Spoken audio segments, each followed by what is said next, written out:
Assalamualaikum warahmatullahi wabarakatuh. Waalaikumsalam warahmatullahi wabarakatuh. Alladzi arsala rasulahu bil huda akal yudhhiru wa kafa syahida. Asyhadu an la ilaha illallah anna Muhammadan abduhu wa rasuluhu wa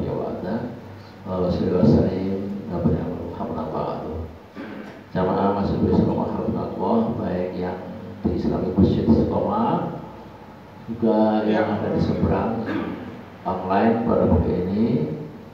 Syukur alhamdulillah masih diberi kenikmatan lahir batin kita ini untuk melangkahkan kaki ke salah masjid rutin Sabtu pagi untuk mencari ilmu sebagai dasar agar ibadah kita ini benar dan baik, baik sesuai tuntunan Allah dan Rasulullah SAW. Seperti itu sebagai modal dalam rangka kita mencari ridha Allah dan juga teladan Rasulullah SAW. Salawat dan salam tentunya juga kita sajukan kepada Nabi Muhammad SAW. Pada kesempatan pagi ini kita masih membahas tafsir, ya. Tafsir, kalau kita punya tafsir ini berarti termasuk strata atau klaster tertinggi dalam memahami Al-Quran, ya. Dulu pernah saya sampaikan ada 4 klaster dalam Al-Quran itu. Yang pertama Iqra, bacalah atau belajarlah membaca Quran itu. Kemudian naik menjadi tadrusun atau membaca dengan baik dan betul. Tadrusun dalam bahasa Arab, kalau dalam bahasa kita ya tadarus, ya, tadarus yang telah lancar. Kemudian setelah tadarus naik klasternya menjadi tadabbur. Tadabbur artinya berarti menghayati, memahami arti dan juga mengaplikasikan arti yang ada dalam Quran. Dan yang tertinggi, kelas tertinggi, klasternya tafsir. Tafsir ini macam-macam. Tafsir yang kita aplikasikan di masjid ini, tafsir yang ringkas, sederhana, tidak tidak berdele-dele, yang penting dimengerti ayat demi ayat itu asbabun nuzulnya, kemudian maknanya, dan kenapa turun, dan ada sejarah apa di masa-masa lalu. Maka kajian ini sebagai mana kita pahami 10 ayat dapat kita selesaikan dalam waktu 1 jam, ya. Padahal kalau kita baca tafsir yang betul-betul tafsir yang jelimet itu mungkin 1 ayat bisa 1 jam, ya. Karena kita harus mencari nafsu, sorof dan lain-lain. Tapi tidak mungkin. Bapak Ibu juga tidak mungkin tahan dalam waktu 1 jam gitu, ya. Tapi di tempat lain saya mengajarkan termasuk tasbih dan nafsu sorof, kata per kata itu. Jadi paham. Cuma di sini tidak mungkin kita belajar sama-sama tafsirnya ringkas, tidak berdele-dele, tak paham. Baik, kita awali pada kesempatan pagi ini di ayat 151 sampai 160 Al-Imran. Pada dasarnya masih bicara perang Uhud, ya. Apa saja? Ya, di sini serangkan ringkasnya kisah perang legendaris di masa Rasulullah, yakni perang Uhud. Di awal Allah Ta'ala memberikan kemenangan umat Islam. Di awal perang itu umat Islam bukan kemenangan. Allah bukan kemenangan umat Islam. Namun kemudian kalah. Kenapa kalah? Sebab sebagian pasukan tidak patuh kepada Rasul, ya, agar tetap di tempat waspada, musuh masih mengintai dengan panah-panahnya, ya. Akhirnya menderita kekalahan sebab sebagian berebut harta rampasan perang. Jadi pikirkan harta perang, mengira musuh sudah binasa, padahal di balik gunung itu masih banyak musuh dengan senjata panah yang siap, ya. Karena umat Islam di bawah Rasulullah tidak patuh, jadi kalah akibat rebutan pampasan perang, ya. Memikirkan urusan duniawi, ya. Meskipun akhirnya menyesal dan Allah Maha Pengampun. Nah, ringkasan ini mungkin bagi kita bisa diaplikasikan dalam negara kita juga. Negara kita bikinkan dunia apa bikin akhirat. Jadi ini ringkasan yang saya buat ini mengalami tata susunan pemerintahan di dunia ini. Namanya semua pikirkan dunia, malah saya bikin akhirat. Ada negara yang pikirkan akhirat, dunia saja, ya, termasuk negara kita, ya. Karena urusan dunia sehingga urusan yang hak itu ditinggalkan. Negara kita tak begitu, ya. Nah, nanti Pak Budiman bisa menanggapi ini, ya. Baik, kita ringkas dan cepat, ya. Kita buka ayat demi ayat, ya. Yang pertama ini ya, jadi ayat di 151 intinya apa, ya? Kami akan melemparkan ke dalam hati orang-orang kafir ketakutan dan kekhawatiran, ya, yang sangat saat hidup di dunia ini disebabkan apa? Mereka mempersekutukan Allah dengan Tuhan yang palsu. Ini Salam fi qulubil ladzi kafuru an taqabbil bima asrafu billah. Jadi dia orang-orang kafir itu soalnya punya rasa cemas takut, ya. Jadi kalau kita mendengarkan perdebatan antara agama Islam dan Kristen, ya, kenapa dia selalu mencari terus pokoknya dengan misionarisnya, itu ya dia tuh ingin agar dia masuk neraka makin banyak, konsolasi masuk banyak. Tapi dengan adanya apologis Indonesia, maka habis mereka, ya. Kita paham itu banyak pendeta-pendeta yang akhirnya masuk ke Islam justru, kan, dan selalu menangkap perdebatan, ya. Fenomenal sekali kalau kita mendengarkan apologet itu, terutama yang namanya Zuma sama Denditan, ya benar itu Masya Allah, semua kitab hafal dia, hafal, sehingga maaf teman-teman pendeta yang mestinya sudah menjadi kesohor jabatan tinggi pendeta itu udah paham, saya nggak paham buku-buku itu, ya, ditanyakan nggak tahu bukunya. Ini bukti bahwa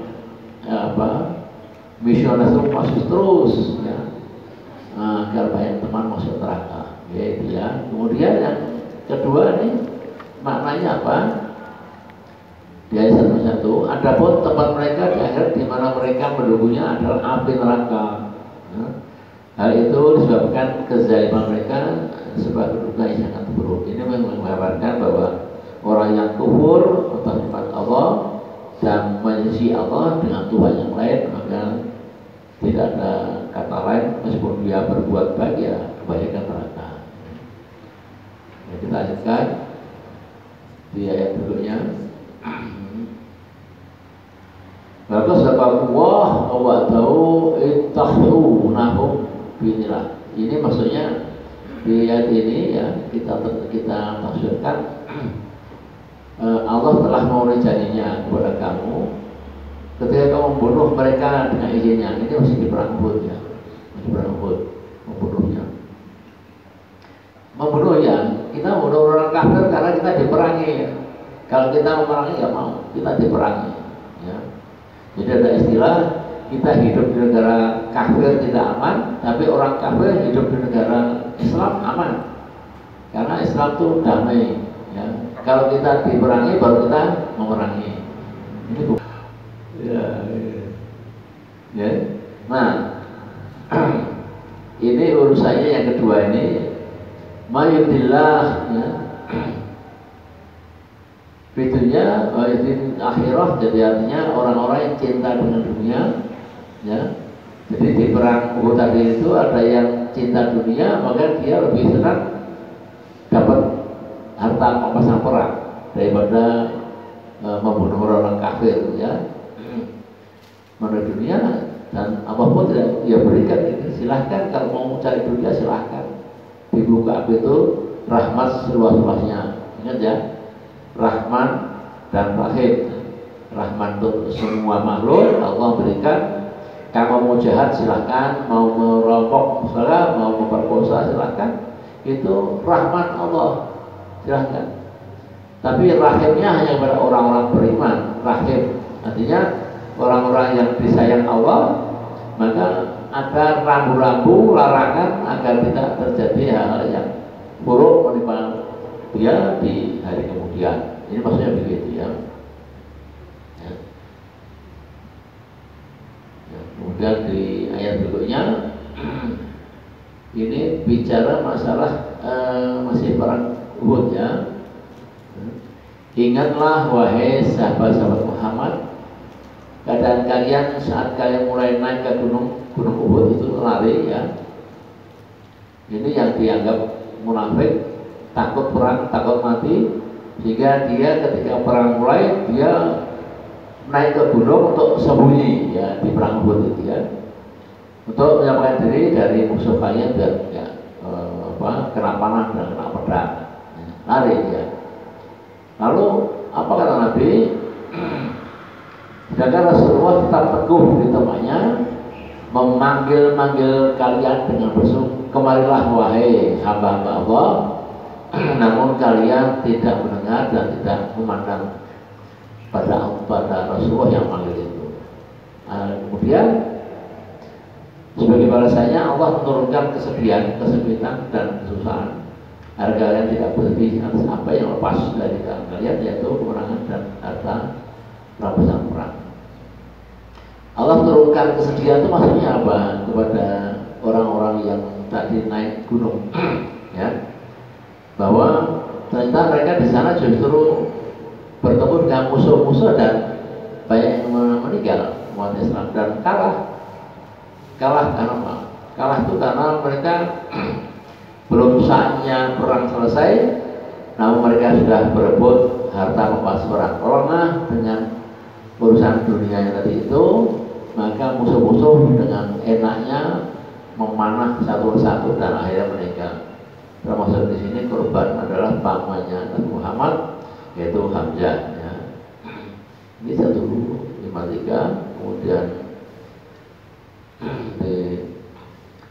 Kemudian di ayat 154 ini nampak sekali perbedaan antara orang beriman dan ikhlas dengan orang munafik, khususnya di saat perang Uhud. Kenapa? Ya, karena dijelaskan di ayat ini. Kemudian ada rahmat Allah pada orang beriman yang ikhlas adalah dia menancapkan ketenangan dan keyakinan terhadap janji Allah ke dalam hati mereka setelah diterpa kesedihan dan kegundahan. Jadi yang tadi itu lari ke gunung, kemudian ada yang selamat, ada yang meninggal. Nah, yang selamat ini merasa sedih ya, karena teman-temannya, saudaranya meninggal kena panah macam-macam ya. Namun Allah tetap memaafkan, ya, dia sudah mau berjuang meskipun menghindari perang itu sendiri ya. Itu sementara kelompok orang lain yang memikirkan keselamatan diri mereka sendiri, tekad mereka melemah dan sibuk dengan diri mereka sendiri, mereka juga sudah berburuk sangka pada Tuhan ya, bahwa perang itu hanya akan menghabisi nyawa-nyawa mereka. Itu berburuk sangka pada Allah.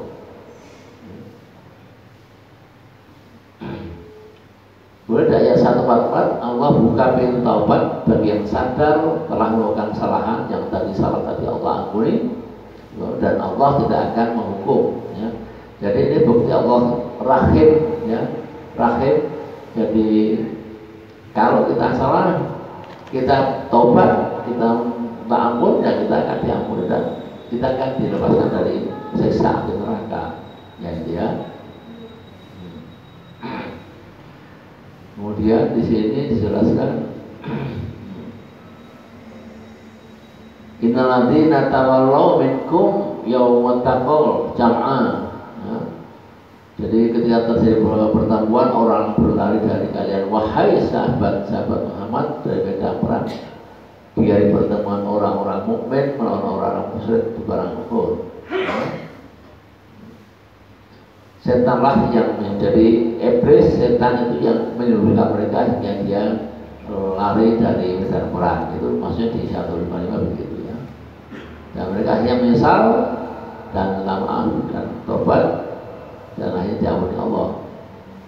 Ya. Kemudian di ayat berikut ini orang munafik ya, menghalangi para saum mujahidin. Jadi orang munafik itu sejak awal itu menghalangi orang-orang mujahidin yang akan berperang ya, agar tidak mati sia-sia kata mereka ya. Ya ayyuhallazina amanu la takunu kalladzina kafaru wa qalu li ikhwanihim idza sarru fil ardi, dan seterusnya. Ini menyimpulkan bahwa hai saudaraku, janganlah kau mati sia-sia. Perang Uhud itu akan membuat kalian mati sia-sia, maka janganlah ikut perang. Itu orang-orang munafik menghalangi saudara seperti itu ya. Nah ini yang dikatakan oleh Nabi bahwa orang munafik yang di perang itu juga banyak ya, yang mau setelah sampai di medan perang dia lari itu laga. Kemudian di ayat berikutnya janji Allah di ayat ini, bagi mujahidin yang gugur di medan perang maka ampunan seluruh dosa dan masuk surga tanpa dihisab. Jadi kita perang mati ya kita mati syahid ya, surga tanpa dihisab. Nah, baik itu fisabilillah minkum nawafur, artinya Allah mengampuni dosa-dosanya dan juga memasukkan dalam surga yang luasnya berasal dari bumi dan kenikmatan. Ya. Jadi bila kalian terpenuh wahai orang beriman, sementara kalian dalam keadaan berjihad di jalan Allah, atau kalian mati mahfir, jadi sedang berperang, jadi diampuni dan diberikan rahmat dan kaya pada surga yang penuh kenikmatan. Itu di ayat 157. Tapi begitu. Kemudian di 158 Allah menegaskan bahwa ajal tidak peduli manusia sedang apa saja. Bukan sebab perang, mati bukan karena perang, tapi di mana di tidur pun, jalan pun bisa mati. Itu kata Allah ya. Jadi orang yang takut perang tadi itu ya akan mati juga meskipun tidak ada perang. Ya. Baina mutum au qutiltum li Allahi usabsuru. Ya, dan sungguh jika aku meninggal atau gugur, tentulah kepada Allah saja kamu dikumpulkan dan kembali kepada Allah. Nah, di sini ini ada dua tafsir ya, yang satunya Al-Albani. Yang pertama ucapan istinja ya Pak, kayak gimana? Inna lillahi wa inna ilaihi raji'un itu sebetulnya hanya berlaku untuk orang-orang beriman. Ya. Karena orang beriman, karena itu ucapan untuk orang beriman, semua kembali pada Allah. Yang kembali pada Allah itu ada orang-orang beriman ya. Orang bertakwa kembali pada Allah betul, tapi kalau orang-orang tidak beriman, yang kafir itu tidak kembali pada Allah. Maka ada ulama mengatakan haram mengucapkan orang-orang kafir meninggal kok inna lillahi wa inna ilaihi raji'un. Gitu. Jadi meninggal orang kafir, dia tidak akan kembali Allah. Kembali ke mana? Neraka dia. Tidak kembali pada Allah. Ya, keburukan Allah. Maka tidak pantas kita mengucapkan inna lillahi wa inna ilaihi raji'un. Ya. Itu ulama pertama. Ulama kedua, semua itu ciptaan Allah, semua milik Allah, maka semua kebaikan pada Allah. Itu ulama yang kedua begitu. Itu sampai sekarang masih menjadi satu atau ya perdebatan ya. Kita bagaimana sikap kita kalau ada itu ya kita mantap hati kita mau gimana? kalau ada teman kita yang kafir, ya, yang Islam meninggal, saya pribadi nggak pernah ucapkan itu, turut belasungkawa saja, karena saya meyakini bahwa itu akan kembali pada Allah, kembali berneraka, gitu ya. Ya, maka ada yang musuh Allah, ya. Artinya kembali itu Allah ridho, meninggalnya itu ridho, kembali Allah. Ya. Gitu ya. Kemudian di ayat 159, ini agak panjang ini. Nah, Allah juga tegaskan kepada Nabi untuk lemah lembut sama mujahidin, maafkan kesalahan mereka di perang Uhud. Ya. Kemudian dengan rahmat Allah kepadamu dan kepada sahabat-sahabatmu, wahai Nabi, Allah melimpahkan rahmatnya kepadamu sehingga kamu bisa bersikap lemah lembut. Islam itu lemah lembut. Islam itu sopan santun, ya. Takut pada Allah, ya. Takut berbuat kasar, berbuat macam-macam, takut itu orang-orang Islam, ya. Tapi kalau sudah diperangi, ya apa berbuat, ya. Jangan menyalahkan mereka karena apa yang mereka lakukan di perang Uhud, ya. Mohonlah kepada Allah ya Nabi agar mengampuni mereka dan wasawil amri wa idza ayata, maksudnya musyawarah kepada mereka perkara-perkara yang memerlukan musyawarah. Wa yanta pada Allah, jadi setelah bermusyawarah berserah diri pada Allah. Ya, kemudian ayat terakhir, ayat 160 ini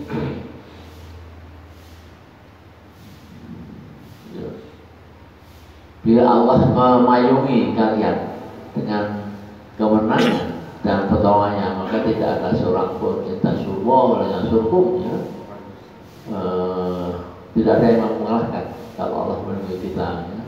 Namun bila Allah tidak menolong kalian, maka siapa gerangan yang akan menolong kalian setelah Allah tidak berkenan untuk menolong kalian. Jadi kalau Allah tidak menolong, siapapun tidak akan bisa melakukan kejahatan, ya. Ini sesuatu yang penting kita pahami, ya. Jadi di perang Uhud itu dapat kita simpulkan banyak orang-orang yang takut perang, namun akhirnya meninggal juga, ya. Dan itulah yang dikatakan perang Uhud itu hakiki menang. Kenapa menang? Hakiki itu artinya apa? Secara mendasar Allah itu selalu menangkan peperangan orang-orang beriman yang ikhlas dan sabar. Menang berarti. Tapi karena kita nggak sabar, berebut pemasan perang, akhirnya kita kalah. Nah, ya, itu dan sebagai penutup, ya, bedanya ngaji dan kaji, ini kayak gitu. Sekedar untuk motivasi kita ibu ya. Beda yang ngaji dan kaji apa? Hah? Ya kita ya ngaji tanpa dialog, oke barbar itu, ya. Monolog, ya. Sedangkan kaji artinya telah ilmu agar dalam ibadah tidak salah, gitu. Maka butuh dialog, dalil dan sistematika itu kaji, ya. Peserta kajian sedikit, ya, sedikit. Di mana-mana sedikit. Ada sedikit banyak, ya. Sebab termasuk kelas berat, berapa? Kajian itu termasuk kelas berat. Dan ngaji biasanya banyak bab kelas ringan. Kita kelas berat itu S3. Ya, makin tinggi skala prioritas sekolahnya makin dikit, ya. Saya mau S1 itu 50 sampai 60 satu kelas. UPIA kayak itu kelas ringan. S2 mulai sekitar 12, ya, 10, 8 orang. Ya, itu kelas mulai. S3 saya ngajar cuma 5 orang, 3 orang. Ya, baru 3-4 orang lah kita ajar karena memang konsentrasi, ya. Itu jadi makin. Ini juga kelas berat, kan. Jadi jangan putus asa karena sedikit, ya. Yang hadir, yang terdaftar banyak yang berapa, ya. Yang 60 atau 70-an, ya. Ya. Itu kembali pada iman kita, ya. Rasulullah bersabda, Ibadah tidak akan sesat jika didahului ilmu. Maka ilmu yang kita kasih tiap Sabtu ini juga ada manfaatnya untuk melandasi agar kita bisa sama-sama untuk beribadah dengan betul.